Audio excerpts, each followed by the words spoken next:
Amen. Amen. Alléluia. Je ne me suis peut-être pas suffisamment présenté tout à l'heure.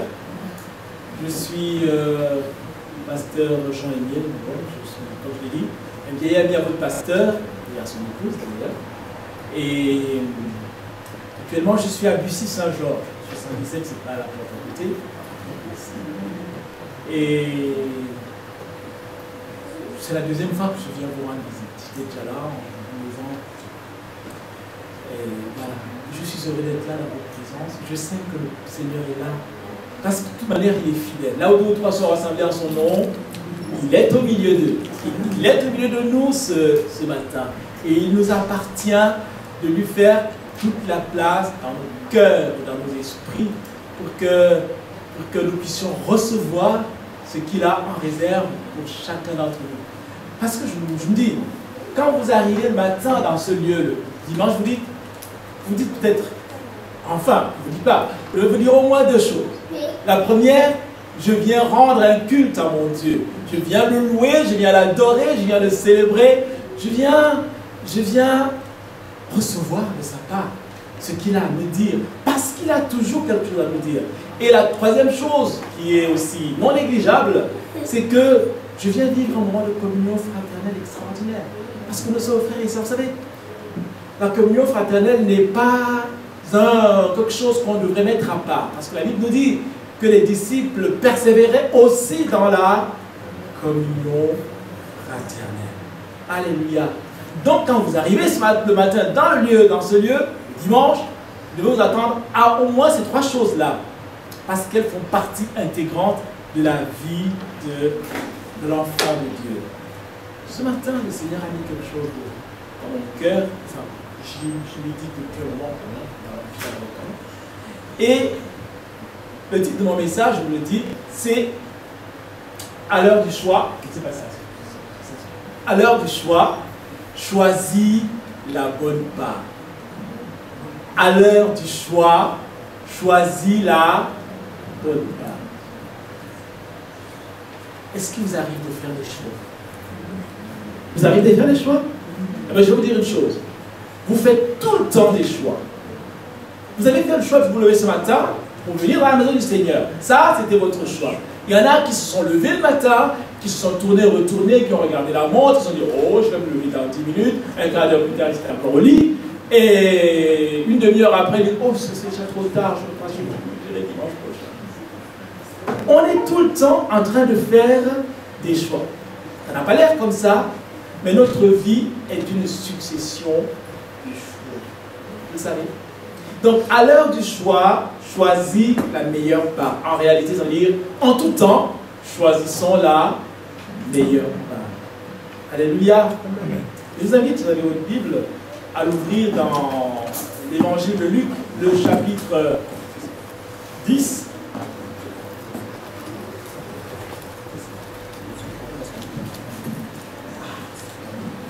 D'accord. Ça, c'est la technique, hein, Nicolas. Donc, vous pouvez fonctionner, vous pouvez fonctionner bien. Merci. Donc, je disais, dans Luc, au chapitre 10, les versets 38 à 42, c'est un passage que vous connaissez pour la plupart d'entre vous, il vous est plutôt familier, n'est-ce pas? Mais Paul disait encore, je ne cesse de vous dire les mêmes choses parce que cela est pour vous salutaire. Donc, d'entendre ces paroles, ça nous remue un peu. Alors, voilà ce qui est dit. Comme Jésus était en chemin avec ses disciples, excusez-moi, c'est le son d'un peu.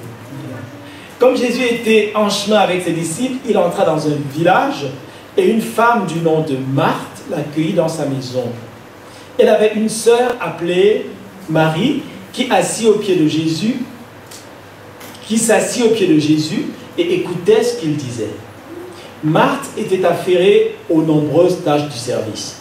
Elle se revint et dit, « Seigneur, cela ne te fait-il rien que ma sœur me laisse seule pour servir?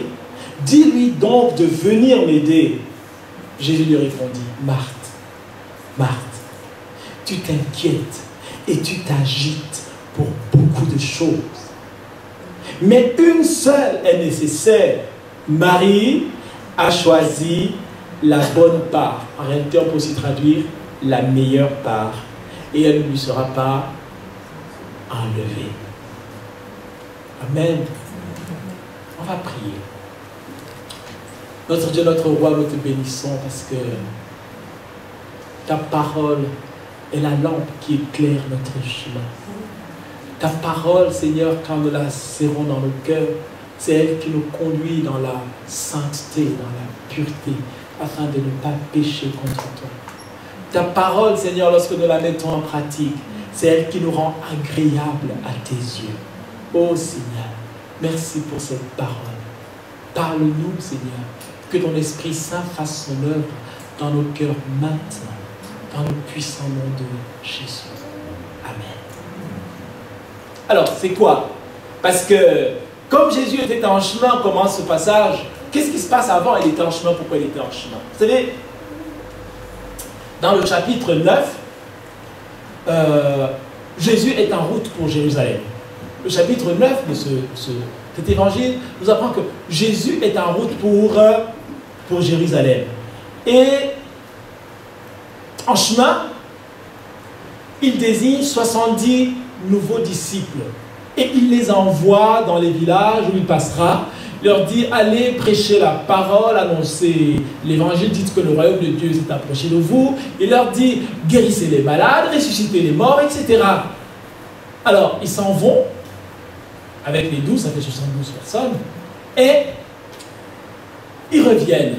Et quand ils reviennent, ils sont exaltés, parce qu'ils disent, Seigneur, tu sais, les esprits nous sont soumis, nous étaient soumis, les malades ont été guéris. Vous savez ce que le Seigneur leur a dit? Le Seigneur leur dit, en fait, ce ne devrait pas être ça l'objet de votre grande réjouissance. Votre grande réjouissance devrait être le fait que vos noms sont écrits dans le livre de vie. Alors, ils continuent leur chemin et c'est là qu'ils arrivent dans un village. Et ce village, la Bible nous dit que c'est le village de Béthanie. Béthanie, c'est une ville que l'on connaît un tout petit peu dans la Bible, parce que c'est le village où habite Marthe, Marie, comme on l'a vu, mais aussi son frère Lazare. Et cette famille-là n'est pas inconnue pour Jésus. Vous savez, c'est une famille où Jésus a déjà eu à faire des choses extraordinaires. C'était une famille amie en réalité. Vous savez, Lazare est mort. C'était dans le chapitre précédent. Il est mort. Marthe a dit, mais allez appeler le maître, parce qu'il était encore malade à cette époque. Alors, on va appeler le maître, et pendant que le maître traîne, hein, parfois on a l'impression que Jésus n'intervient pas assez tôt dans nos vies, il traîne, et puis Lazare meurt, et Jésus vient, 4 jours après. Et Marie lui dit, mais si tu avais été là, mon frère ne serait pas mort. C'est Marthe qui lui dit, si tu avais été là, mon frère ne serait pas mort. Et puis Jésus lui dit, tu sais, je suis la résurrection et la vie. Si tu crois en moi, tu verras la gloire de Dieu. Et il a ressuscité Lazare. Donc, c'est une famille qu'il connaissait bien. Donc, quand il arrive à Béthanie, comme on le voit dans le texte, c'est normal, c'est presque naturel qu'il soit reçu dans cette famille-là. Et quand il est reçu dans cette famille,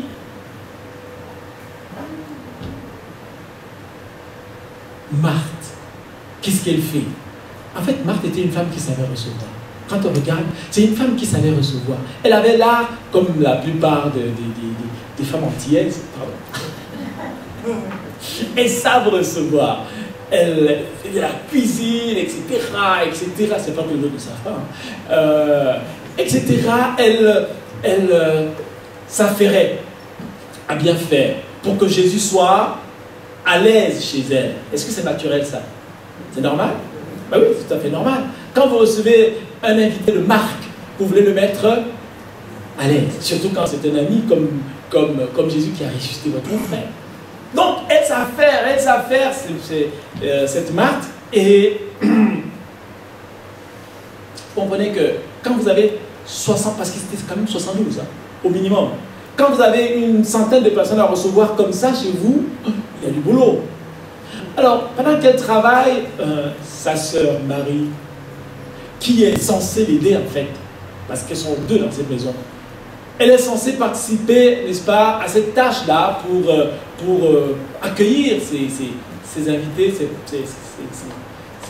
personnes qui sont là. Non, au lieu de faire le travail, qu'est-ce qu'elle fait, Marie? Elle s'assoit au pied de Jésus. Elle écoute. Elle écoute. Et vous comprenez que, est-ce que vous avez déjà eu, oui, ceux qui ont des enfants, c'est ça. Vous êtes en train de faire quelque chose, vous attendez à ce que votre enfant aille vous chercher, je ne sais pas trop quoi, là-bas, mais il est derrière son téléphone. Il est là, il regarde ses messages, et il dit, mais, hé, bouge-toi un peu. Attends, je n'ai pas encore fini de... etc. Ça a l'air de vous agacer. Et Marthe était complètement agacée.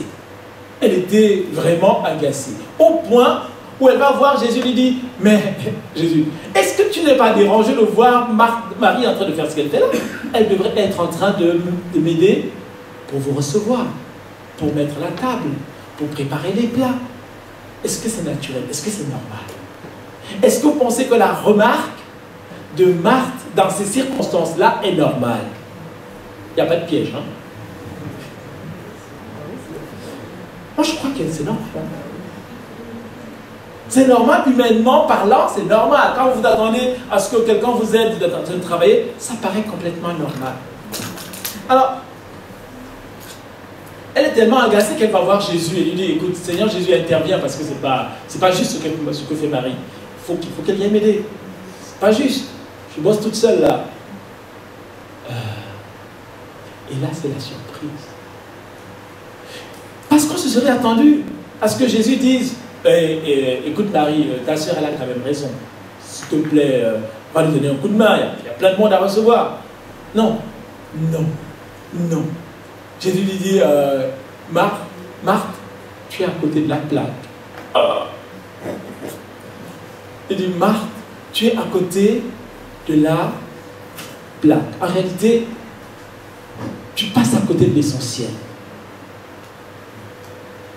Il lui dit, Marthe, tu t'inquiètes et tu t'agites pour beaucoup de choses. Il ne lui dit pas, tu fais mal. Il lui dit, tu t'inquiètes et tu t'agites pour beaucoup de choses. Mais en réalité, les choses pour lesquelles tu t'inquiètes et tu t'agites ne sont pas essentielles. Marie a choisi la meilleure part. Celle-là, personne ne peut la lui enlever. Amen. Alors, la première question que je veux vous poser ce matin, c'est comment est-ce que vous recevez Jésus? Comment recevez-vous Jésus? Ou comment avez-vous reçu Jésus?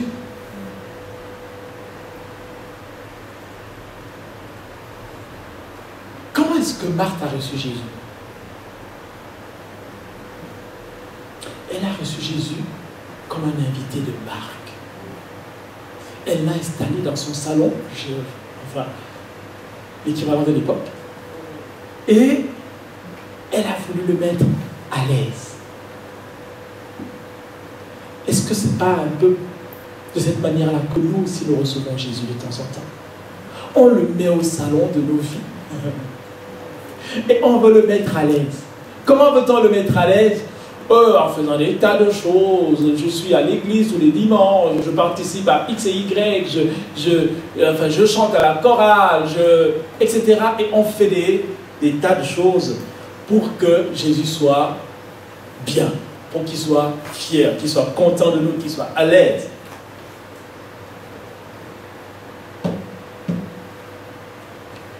Mais Jésus dit à Marthe, ce n'est pas ça le plus important. Ce n'est pas ça le plus important. Pourquoi ce n'est pas le plus important? Parce que de recevoir Jésus de cette manière-là, en réalité, ne change rien à nos vies. Nous disons de Jésus qu'il est le maître. Nous disons de Jésus qu'il est le maître, qu'il est le Seigneur. Le Seigneur, c'est celui qui a tout pouvoir. Vous savez que le Seigneur avait les droits de vie et de mort sur leur sujet. Le Seigneur, c'est celui qui a tout pouvoir, n'est-ce pas? Et quand nous le recevons de cette manière-là, en fait, il n'intervient pas dans nos vies. Marthe, voyez-vous, voulait bien faire. Et dans son envie, son désir de bien faire, elle n'avait plus le temps d'écouter Jésus. Souvent, c'est pareil.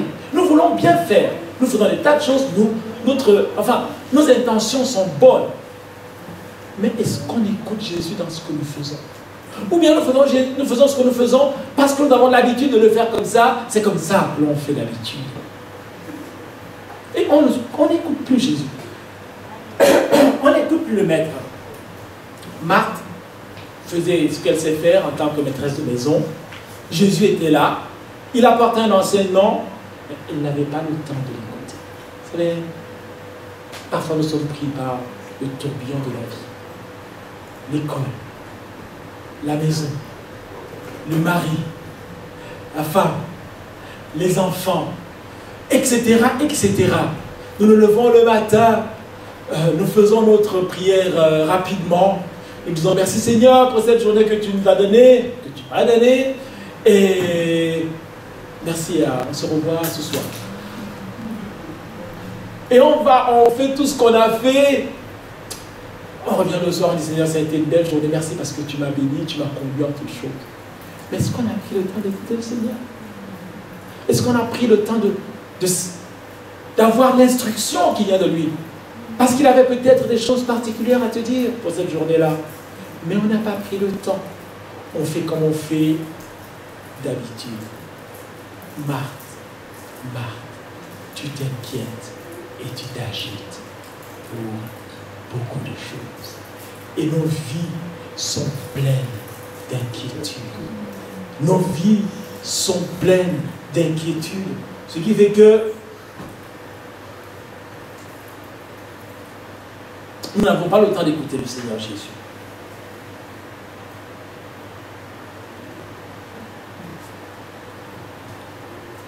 Marthe était préoccupée par les choses naturelles de la vie. Manger, boire, recevoir, c'est naturel. Mais voyez-vous, ces choses-là n'ont aucune valeur d'éternité. Ces choses n'ont aucune valeur d'éternité si elles ne sont pas soumises à Jésus. C'est pour ça que le Seigneur lui dit, ces choses, tu t'inquiètes pour beaucoup de choses, elles sont de peu de valeur aux yeux de Dieu. Parce que ce qui a de la valeur aux yeux de Dieu est tout ce qui a une valeur d'éternité. Vous vous rappelez la femme samaritaine au puits de Jacob, dans Jean au chapitre 4, je pense. Quand Jésus lui dit, donne-moi à boire, il dit, mais toi, tu es un juif et tu me parles à moi qui suis samaritaine, pourquoi tu me demandes l'eau? Je lui dis, si tu savais, celui qui te parle, celui qui te demande à boire, tu lui aurais demandé de l'eau et il t'aurait donné de l'eau qui communique la vie. On lui dit, mais tu n'as rien pour puiser. Avec quoi puiserais-tu? Alors Jésus lui a dit, celui qui boit de cette eau-là aura encore soif. Mais celui qui boit de l'eau que je lui donnerai n'aura plus jamais soif. Et en plus, l'eau que je lui donnerai sera une source qui jaillira jusque dans la vie éternelle. Les choses que Dieu donne ont une valeur d'éternité. Et c'est ce qui intéresse le Seigneur. Amen. Les choses de ce monde n'ont pas une valeur d'éternité, même si elles semblent être légitimes. Et voyez-vous, parfois elles ont ceci de malheureux qu'elles nous détournent du Seigneur. Voilà ce que le Seigneur dit dans Matthieu 13, les versets 1 à 3. Il dit ceci. Vous savez, c'est la parabole du semeur, la connaissons. Verset 1 à 23, c'est toute la parabole. Et quand ses disciples lui disent, Seigneur, explique-la nous, alors il leur dit ceci, au verset 22. Celui qui a reçu la semence, c'est-à-dire la parole de Dieu, parmi les ronces, c'est celui qui entend la parole. Mais les préoccupations de ce monde et l'attrait trompeur des richesses étouffent cette parole et la rendent infructueuse. Oui, la parole de Dieu était infructueuse pour Marie à ce moment-là. Parce qu'elle avait des inquiétudes. Mais par rapport aux inquiétudes, le Seigneur nous parle aussi. Dans Matthieu chapitre 6, il nous dit ceci. Ne vous inquiétez donc pas et ne dites pas que mangerons-nous, que boirons-nous, avec quoi nous habillerons-nous. En effet, tout cela, ce sont les membres des autres peuples qui le recherchent. Or, votre Père céleste sait que vous en avez besoin. Recherchez d'abord le royaume de Dieu et la justice de Dieu, et tout cela vous sera donné en plus. Ne vous inquiétez donc pas du lendemain, car le lendemain prendra soin de lui-même. À chaque jour suffit sa peine. Les inquiétudes souvent nous détournent de la voie du Seigneur. J'ai pris ce même passage dans une autre version que j'aime bien. C'est une version moderne, n'est-ce pas? Enfin, le français qui est là est un français de notre époque. Il dit ceci. Bannissez donc toute inquiétude. C'est la version parole vivante. Bannissez donc toute inquiétude et ne dites pas que mangerons-nous ou que boirons-nous ou avec quoi nous habillerons-nous. Ce sont les gens de ce monde qui ont sans cesse de tels soucis. Mais vous, vous avez aussi un Père qui sait bien que vous avez besoin de tout cela. Votre Père connaît vos besoins. Préoccupez-vous donc en premier lieu du règne de Dieu et de ce qui est juste aux yeux de Dieu, juste à ses yeux. Alors, tout le reste vous sera donné par-dessus le marché. Ne vous mettez pas en souci pour le lendemain. Il vous apportera ses propres soucis et ses solutions. À chaque jour, sa paix. Vous avez suffisamment apporté avec celle d'aujourd'hui. Amen. Ne vous inquiétez pas du lendemain. Oh, c'est bientôt la rentrée, je sais. Et il y a plein d'inquiétudes. Avec cette rentrée-là, les enfants, etc., comment on va s'arranger. Le Seigneur dit, ne vous inquiétez pas. Cherchez premièrement le royaume de Dieu et sa justice. Alors je voudrais te poser une question. Est-ce qu'à cet instant, maintenant dans ce livre, il y a un souci dans ton cœur qui t'empêche d'entendre la voix de Dieu, qui t'empêche d'entendre la voix de Dieu? Là, maintenant, à ta place, où tu es assis, où tu es assise, est-ce qu'il y a un souci dans ton cœur qui t'empêche d'entendre la voix de Dieu? Quel que soit, ça peut être un souci de n'importe quel ordre. Est-ce qu'il est là et qui t'empêche d'entendre? Alors si c'est le cas, je t'invite à faire une chose. Maintenant, parce que la parole de Dieu, on doit la mettre en pratique. Ça. Alors, je vais faire une pause. Et on va se lever ensemble. On va se lever ensemble si vous voulez bien. Et là, dans ton cœur, ce souci particulier que tu as, peut-être n'est pas grand-chose, mais je t'invite simplement à le déposer au pied de la croix. À dire, Seigneur, pardon, parce que je me suis soucié des choses qui sont peu de choses en réalité. Je sais que tu es au contrôle de toutes choses et je vais pouvoir te faire confiance. Amen. Alors chacun dans son cœur, on n'a pas besoin de lever la voix, juste là, parlant, un peu comme si vous étiez dans votre chambre, parlant à Dieu. Maintenant, prenons ces quelques instants.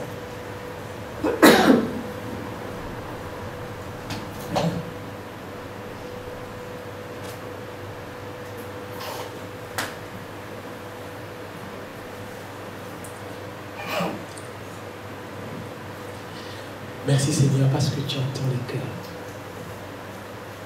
Parce que tu es celui qui regarde dans nos cœurs, Seigneur. Tu vois au plus profond de nous. Tu connais nos besoins. Tu l'as dit, Seigneur. Tu sais de quoi nous avons besoin. Et tu veux que nous ne nous inquiétions plus. Aide-nous, Seigneur, à tourner nos regards vers toi et à savoir nous attendre vers toi. Aide-nous à déposer ces fardeaux qui nous empêchent de t'entendre, Seigneur, à les déposer à tes pieds. Maintenant, dans le nom puissant de Jésus. Merci, Seigneur, pour ta bonté, ta fidélité. Dans le nom de Jésus. Alléluia. Amen. Vous vous rasseoir. Vous connaissez Philippiens 4, les versets 6 à 7? Voilà ce qu'il dit. Ne vous inquiétez de rien, mais en toutes choses, faites connaître vos besoins à Dieu par des prières et des supplications. C'est ce qu'on vient de faire, vous savez. Dans une attitude de reconnaissance, c'est-à-dire en disant merci Seigneur. Et la paix de Dieu qui surpasse, qui dépasse tout ce que l'on peut comprendre, gardera vos cœurs et vos pensées en Jésus-Christ. Oui, j'aime bien ce passage qui dit qui dépasse tout ce que l'on peut comprendre. Parce que les hommes du monde ne comprennent pas. Ne comprennent pas que j'ai un souci, au lieu de m'inquiéter, de chercher à bouleverser la terre entière, je le dépose au pied du Seigneur et j'ai la paix. Parce qu'eux ne connaissent pas la paix. Parce qu'ils n'ont pas ce lieu de repos. Ils n'en ont pas. Ils ne connaissent pas le Seigneur. Et c'est ça qui surpasse toute intelligence. Alors le Seigneur nous donne la paix. Et je prie que pour ce que vous avez déposé là, au pied du Seigneur, que vous receviez sa paix. Cette paix-là qui surpasse toute intelligence. En quoi consiste la bonne part? En quoi consiste la bonne part? Parce que Jésus a dit à Marthe, Marie a choisi la bonne part. En quoi est-ce qu'elle consiste? Vous êtes d'accord avec moi que vous parlez de part, il faut qu'il y ait la possibilité de faire un choix. Si je ne peux pas choisir, je ne peux pas parler de part. Hein, quand vous avez un gâteau qui est bien fait, je sais qu'il y a ici de très bonnes cuisinières, des pâtissières excellentes. Lorsque vous faites un gâteau, vous le coupez en plusieurs parts et vous demandez à un enfant de venir prendre une part. Il va regarder toutes les parts pour choisir celle qui lui paraît la meilleure. Et généralement, c'est la plus grosse. Donc, pour pouvoir parler de part et de choix, il faut qu'il y ait la possibilité d'un choix. S'il n'y a qu'une seule voie, vous n'avez pas le choix. Mais lorsque vous arrivez à un carrefour et qu'il y a deux voies, vous avez le choix. Jésus a dit à Marthe, en fait, tu avais le choix. Tu avais le choix, soit de faire comme tu as fait là, soit de faire comme Marthe, c'est-à-dire de t'asseoir à mes pieds et d'écouter ce que j'ai à dire, d'écouter l'enseignement que j'apporte. Donc, la bonne part suppose un choix. Est-ce que dans la Bible, il y a des personnes qui ont eu des choix? Est-ce que dans la Bible, vous connaissez des personnes qui ont eu des choix? Dès la création, il y a Ève, il y a Adam. Ils ont eu des choix, vous savez. Ève et Adam, on leur a dit, écoute, le fruit, là, vous n'en mangerez pas. Le jour où vous en mangerez, vous mourrez. N'est-ce pas? Ça, c'est dans Genèse au chapitre 3.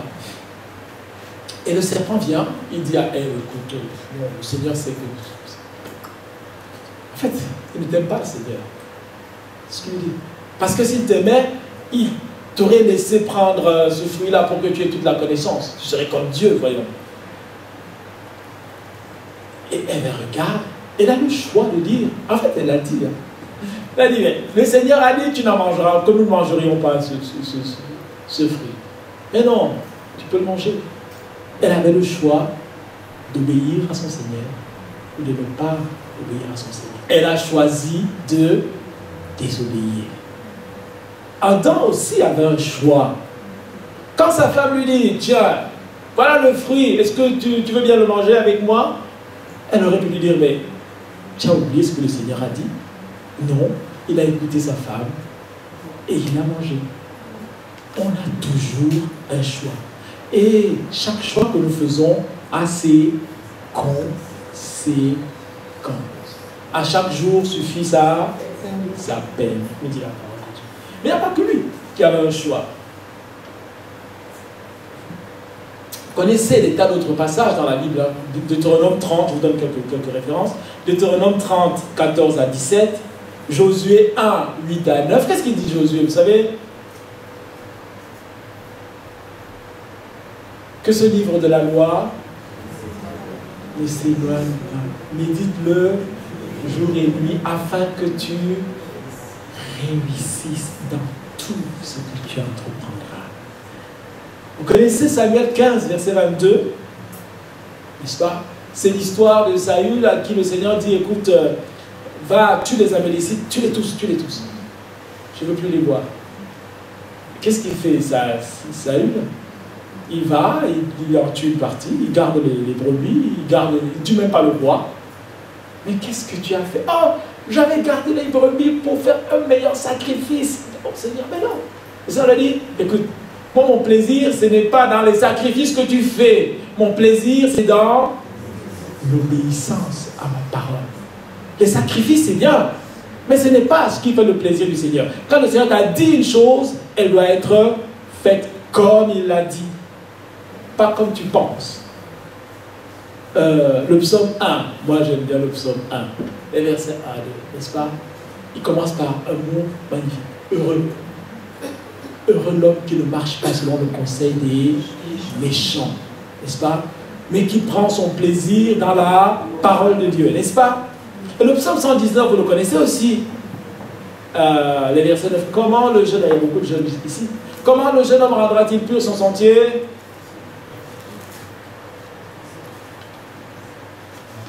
En serrant ta parole dans son cœur. Ta parole est une lampe à mes pieds, une lumière sur mon sentier. Amen. Le psaume 119. Franchement, je vous invite à le lire, le psaume 119. Pour moi, c'est l'hymne de la joie dans l'obéissance. Parce que quand on obéit, on est heureux, on est comblé. Et ça, c'est vrai. Voyez-vous? La parole, la bonne part consiste, j'allais dire, en 3 choses essentielles, qui sont l'écoute et la méditation de la parole de Dieu. L'écoute, la méditation, c'est bien. Mais la 3e chose, c'est quoi? C'est l'obéissance. Parce qu'on peut écouter, on peut méditer la parole de Dieu, et puis basta, on fait ce qu'on a envie. L'obéissance à ce qu'on a entendu, à ce qu'on a médité, est capitale si on veut être agréable à Dieu. Amen. Mais vous savez, obéir à la parole de Dieu ne sera pas toujours simple, ne sera pas toujours facile, parce que la Bible dit qu'on risque d'avoir pour ennemis les gens de notre propre maison. Matthieu 10, 36. Et vous savez, obéir à la parole de Dieu nous demandera toujours du courage. Il faudra toujours du courage pour obéir. Souvent nous disons, et c'est vrai, que les enfants de Dieu marchent à contre-courant par rapport à la vie dans laquelle nous sommes. Nous, on est un peu, voyez-vous, on va à contre-courant. Mais pour aller à contre-courant, il faut avoir du courage. Il a fallu du courage à Marie pour oser s'asseoir et écouter le Seigneur au lieu d'aider sa sœur. Parce qu'elle savait comment sa sœur aurait réagi. Il a fallu du courage à Daniel. Il a fallu du courage aux amis de Daniel. Il a fallu du courage à Jésus pour mourir sur la croix. Vous savez ça? Parce que là, à Gethsémane, il a dit, Seigneur, si seulement cette coupe peut s'éloigner de moi. Mais toutefois, non pas ce que je veux, mais ce que toi, tu veux. Vous savez, mourir sur la croix n'a pas été une partie de plaisir pour le Seigneur Jésus. Parfois, on a l'impression que c'était simple pour lui. Non, ça a été extrêmement compliqué. Et il nous dit que sa sueur devenait des grumeaux de sang. Ça veut tout dire. C'est-à-dire que ces nerfs-là, oui, ces artères explosaient.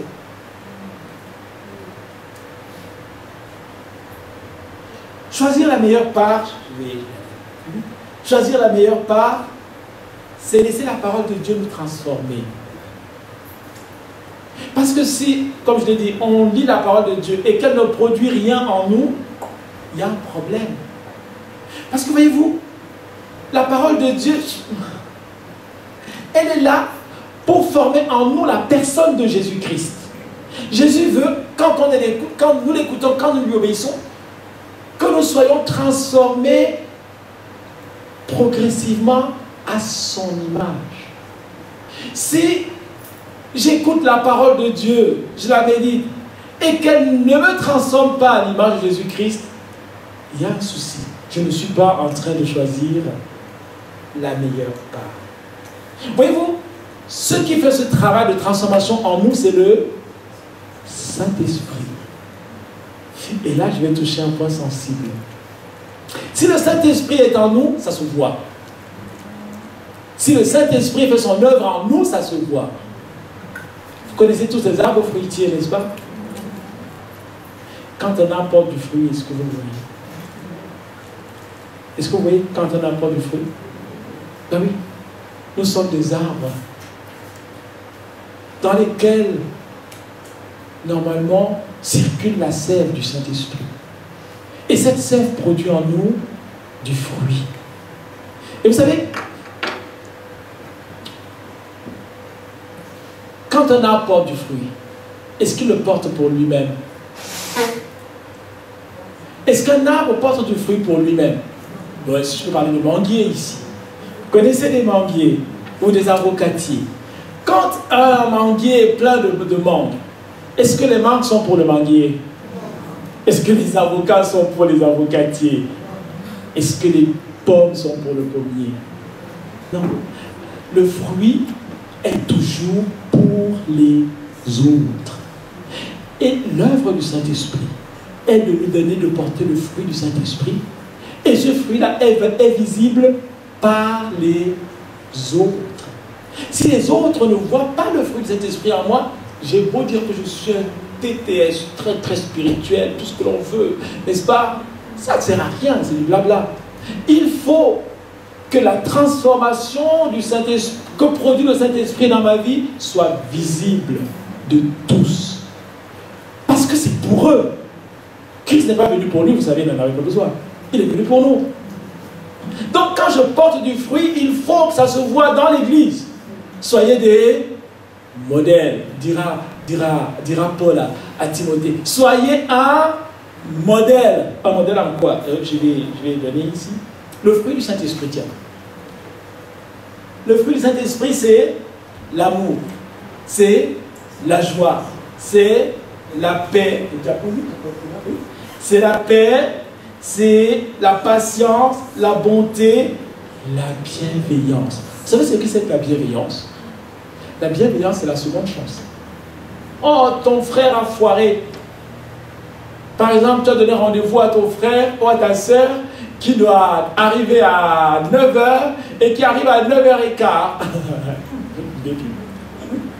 Et au lieu de t'emporter, mais non, tu compatis.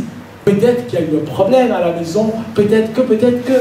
Ça, c'est de la bienveillance. N'est-ce pas? On prend le temps de comprendre un peu l'autre, de nous mettre un peu à sa place, même si on n'est pas à sa place. On est bienveillant. La bienveillance, la foi, la douceur. La douceur. Vous savez, la Bible dit que ce qui fait le charme d'un homme, ce ne sont pas ses muscles, ce n'est pas sa carrure. Ce qui fait le charme d'un homme, c'est sa douceur. Je veux bien que les maris entendent ça. Bon. Ce qui fait le charme d'un homme, c'est sa douceur. Les parents aussi doivent l'entendre. Par rapport à leurs enfants.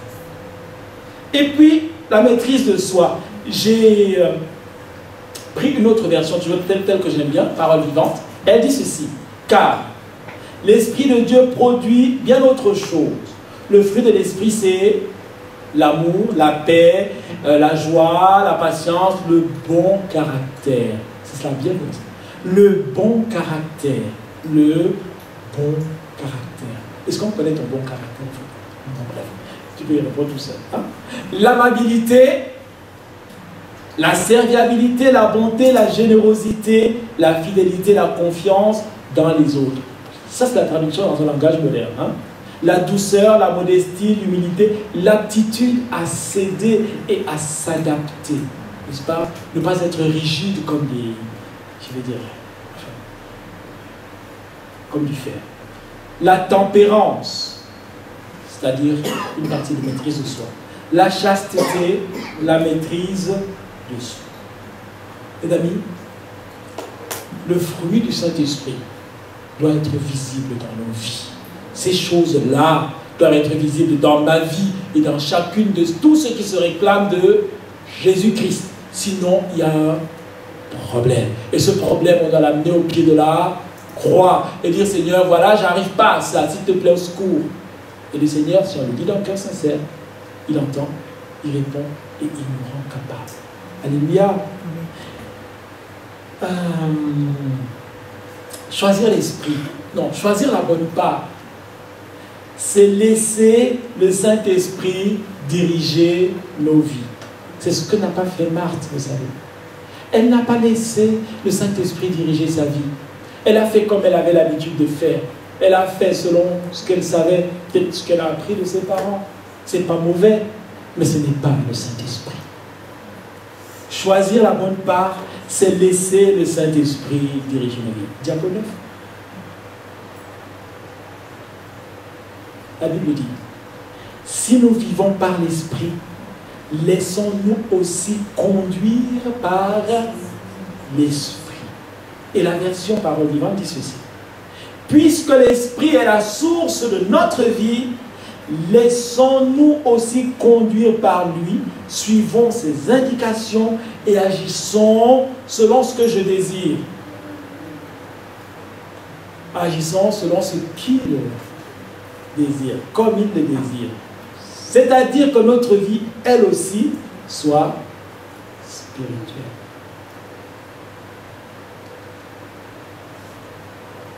À l'heure du choix, choisis la meilleure part. Je voudrais juste finir avec ce verset. 1 Pierre 3, verset 13 à 17. Je l'ai dit tout à l'heure. Choisir la bonne part ne sera pas toujours quelque chose, ne sera pas un long fleuve tranquille. Je l'ai dit, nous marchons à contre-courant. Il faudra avoir le courage de faire face. Parce que parfois, cela pourra, pour certains, cela leur a coûté la vie. Choisir la bonne part n'est pas toujours quelque chose qui est agréable selon les principes humains.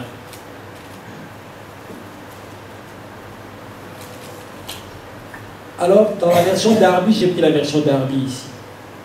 1 Pierre 3, 13 à 17, il est dit ceci.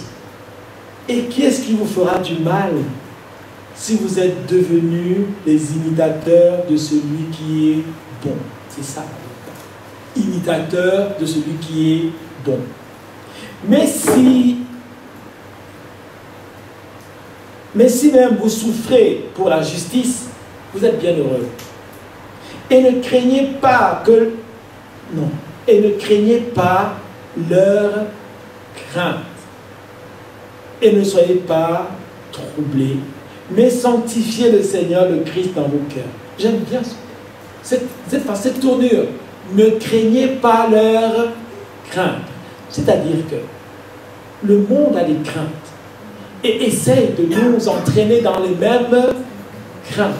La Bible nous dit, ne craignez pas leur crainte. Et il y a un passage dans la Bible qui l'exprime très bien. Que 1000 tombent à ma droite et 10 000 à ma gauche, je ne crains aucun mal. C'est ça. Ne craignez pas leur crainte. Mais sanctifiez le Seigneur le Christ dans vos cœurs et soyez toujours prêts à répondre avec douceur et crainte à quiconque vous demande raison de l'espérance qui est en vous, ayant une bonne conscience afin que quant aux choses dans lesquelles ils médisent de vous, comme des gens qui font le mal, ceux qui calomnient votre bonne conduite en Christ soient confus. Car il vaut mieux, si la volonté de Dieu le voulait, souffrir en faisant le bien qu'en faisant le mal. Amen. Quel accueil fais-tu à Jésus? Comment as-tu reçu Jésus? Est-ce que tu l'as reçu comme un invité de marque que tu as installé dans ton salon, à qui tu apportes toutes les belles friandises, etc., qui sont à l'aise? Ou bien alors tu l'as reçu et tu lui as donné, parce que c'est toi qui lui as donné, autorisation d'aller dans toutes les pièces de chez toi, même dans des choses pour lesquelles tu es peu fier. Tu lui as donné l'autorisation de changer tes habitudes, ta personnalité, pour que toi tu lui ressembles pour la gloire de Dieu. Comment as-tu reçu Jésus?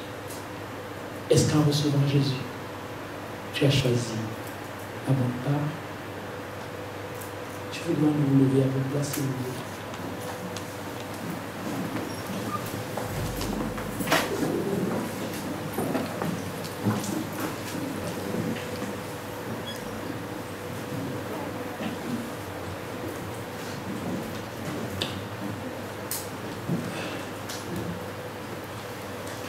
Si le Seigneur a parlé à vos cœurs ce matin, d'une quelconque manière, je vais vous demander une chose, vous savez.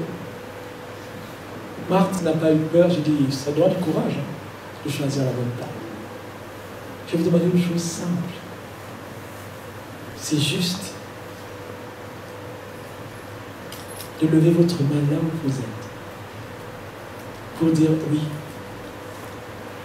j'ai besoin du Seigneur, j'ai besoin de rectifier quelques positions pour être comme le Seigneur le désire. Il me faut choisir la bonne part dans tel domaine de ma vie. Si le Seigneur vous a parlé ce matin, je vous demande simplement de lever votre main là où vous êtes. Vous savez, oui, j'ai dit, ça demande du courage. Le regard des autres importe peu. Parce que si je ne suis pas capable, dans la maison de Dieu, de lever ma main pour dire je suis dans le besoin, je serai incapable, quand je serai face aux hommes du monde, de résister à leur crainte. Ne craignez pas leur crainte, me dit la parole.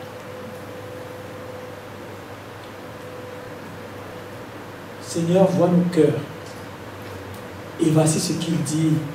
Mon fils, donne-moi ton cœur et que tes yeux se plaisent dans mes voies. On va prier tous ensemble. On va prier tous ensemble. Et pendant que vous priez pour vous-même aussi, ayez cette assurance que votre Seigneur, le Maître de l'univers, le Créateur est là. Il est dans votre... Il faut que nous apprenions à avoir conscience de la présence de Dieu autour de nous, en tout temps. Parce que trop souvent, les enfants de Dieu n'ont pas conscience de la présence de Dieu. On invoque la présence de Dieu, mais Dieu est déjà là.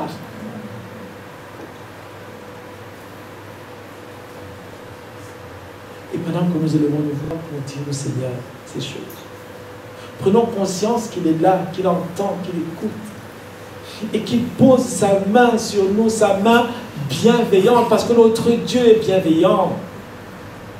Et il nous dit, si tu confesses tes péchés, je suis juste pour te les pardonner et pour te purifier de toute iniquité. Je suis celui qui te rendra capable d'être vainqueur de cette situation dans laquelle tu te bats. Je suis avec toi. Tourne les regards vers moi. Laisse-moi faire. Notre Dieu, notre roi, merci. Merci pour la grâce que nous avons de te connaître, de t'appartenir. C'est le meilleur choix que nous ayons jamais pu faire dans nos vies, Seigneur. D'être des enfants de Dieu. D'être enfants de la maison de Dieu, Seigneur. Quelle grâce merveilleuse. Pour cela, tu as payé sur la croix ce prix extraordinaire, celui de ta vie, de ton sang qui a coulé. Tu nous as lavés, tu nous as purifiés, Seigneur, de toute iniquité. Et tu veux que nous entrions dans ces choses que toi, tu as déjà préparées, Seigneur. Notre Dieu, notre roi, tu entends ces cœurs qui montent vers toi. Tu entends ces prières, Seigneur, brise les chaînes. Seigneur. Rends libre tes enfants. Le malin n'a aucune part en nous, Seigneur. Donne-nous d'avoir conscience de cela et de pouvoir le vivre et le proclamer pleinement. Aide-nous à marcher pas par la vue, mais par la foi en toi, s'il te plaît, Seigneur. Face aux circonstances qui nous entourent, donne-nous de lever les yeux de la foi et de nous attendre à toi, marchant dans la vérité, dans la sainteté, dans la pureté, Seigneur. Marchant dans l'obéissance à ta parole. Merci parce que toi, tu es toujours fidèle. Merci pour ta délivrance. Merci pour les réponses que tu apportes. Merci pour les victoires que tu nous donnes. Sois béni, Seigneur, dans le puissant nom de Jésus. Amen.